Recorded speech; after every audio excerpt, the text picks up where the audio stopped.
लो जी।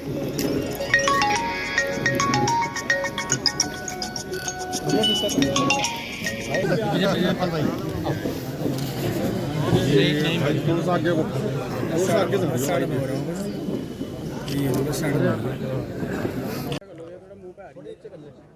देखिए, आज मंगलौर विधानसभा में यहाँ के माननीय विधायक वर्तमान में काजी निजामुद्दीन जी हैं।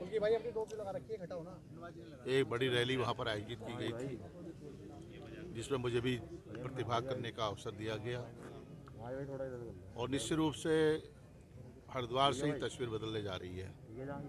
2022 के चुनाव में हरिद्वार की भूमिका महत्वपूर्ण होगी और निश्चित रूप से मेरा मत है, जिस तरह का वातावरण है और जिस तरह का परिदृश्य है, माहौल है, वो कांग्रेस के अनुकूल है और जनता ने मन बना लिया है आज मोदी जी का परिवर्तन का और कांग्रेस को सत्ता में वापसी का मन बना लिया है। तो निश्चित रूप से ये अच्छे संकेत हैं। मोदी जी की रैली थी आज। 17,500 करोड़ की परियोजनाओं का शिलान्यास और लोकार्पण किया है। आप भी कुमाऊं से आते हैं, उन्होंने कुमाऊं का खास तौर पर जिक्र किया। आपका क्या कहना है? एक बड़ी रैली साबित हो रही है, इस तरह से बात की जा रही है।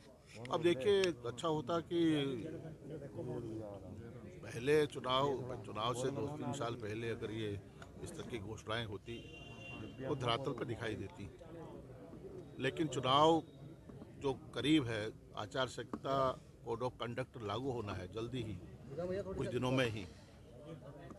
इस तरह की घोषणाओं का कोई औचित्य नहीं है।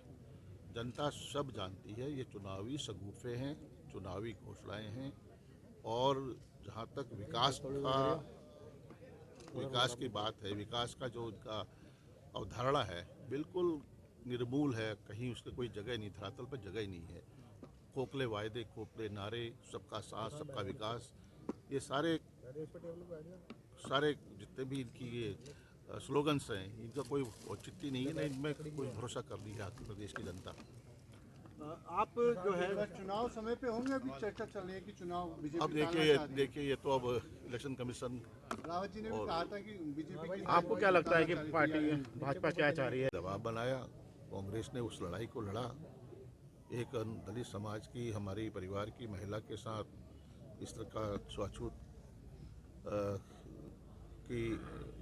की वजह से इस तरह का उन्होंने कृत्य किया है कुछ लोगों ने, लेकिन दबाव बनाया सरकार पर, प्रशासन में दबाव बनाया है और निश्चित रूप से आपस में मिल बैठकर एक सौहार्दपूर्ण वातावरण में उस मामले का निस्तारण हुआ है। ये बड़ी बात है, लेकिन इस तरह के कृत्य आज के युग में क्षम्य नहीं है। कांग्रेस की तरफ से सीएम का चेहरा होंगे, इस पर आ रही है। अब देखिए, मैं स्पष्ट करना चाहता हूँ, मैं किसी रेस में नहीं हूँ, किसी न दौड़ में हूँ, मैं किसी रेस में नहीं हूँ। रावत जी ने तो हाथ खींच लिया। नहीं, मैं उनका हृदय से आभारी हूँ, उन्होंने एक बात शुरू की है, लेकिन इसमें बुराई भी कुछ नहीं है। कोई भी अगर ये जमहूरियत की, प्रजातंत्र की एक यही खूबसूरती है और कांग्रेस ही अगर सही मानों में देखा जाए तो सर्वधर्म संभाव की पोषक है और दलितों की, शोषितों की, वंचितों की, जो हमारे अल्पसंख्यक समाज हैं, जो पिछड़ा समाज है, उनकी अगर ध्वजवाहक है तो कांग्रेस है। धन्यवाद। साथ जरूर रहा हूँ, लेकिन इसके मायने नहीं कि उनकी क्या स्ट्रेटेजी है, क्या रणनीति है, आज की किस परिप्रेक्ष्य में वो क्या चाहते हैं, क्योंकि निश्चित रूप से यह तो तय है कि उनकी विदाई तय है और उसके लिए कुछ भी कर सकते हैं। एक सवाल ये है कि आप ये आरोप लगाते रहे हैं दूसरे दल आप पर कि भाई आपने कांग्रेस इसलिए ज्वाइन की क्योंकि आपकी सीट पर किसान आंदोलन का असर था, आपने हार के डर से कांग्रेस। देखिए, मैं इस बारे में कोई टिप्पणी नहीं करना चाहता हूं, लेकिन मैं इतना जरूर कहूंगा कि बाजपुर का मैं वहाँ की जनता का, चाहे कैसा ही माहौल रहा हो, चाहे 12 का इलेक्शन हो, 2017 का इलेक्शन हो, 2017 के इलेक्शन में भी इस तरह की बातें जहन में थी लोगों के, लेकिन वो सारी आशंकाएं निर्मूल हुई। मैं भारी मतों से चुनकर आया हूँ 2017 में भी, और आज भी मैं स्पष्ट करना चाहता हूँ कि वहाँ की जनता का विश्वास, अटूट विश्वास, भरोसा इस पालारे पर है। आप पे हमला कराया गया था, क्या वजह थी? आप पे क्यों हमला, किन लोगों ने कराया? अब देखिए, अब लोकतंत्र में हिंसा का कहीं स्थान नहीं है। और लोकतंत्र में जिस तरह का वातावरण बना है आज की तारीख में, सरकार का जिस तरह का रुख है, पुलिस स्टेशन के 50 मीटर दूरी पर यशपाल आर्य पर हमला होता है, उनके काफिले पर हमला होता है और पुलिस मूक दर्शक बनी होती है। आज तक उनकी गिरफ्तारी नहीं हुई है। उसके पीछे कौन लोग हो, किनका हाथ है, किनका संरक्षण है, आप भी समझ सकते हैं। कोई हमारी एफआईआर पर कोई कार्रवाई नहीं हुई है। जो फुटेज हैं सब पुलिस के सामने है। तो वो हिंसा करके कांग्रेस की यशपाल आर्य की आवाज़ को दबाना चाहते हैं, लेकिन उनकी आवाज़, उनके इस तरह के कारनामों से, उनके इस कृत्यों से इसमें सब इन्वॉल्व है, पूरी सरकार इन्वॉल्व है, सम्मिलित है। उनका इस सारे पर ये काम हो रहा है।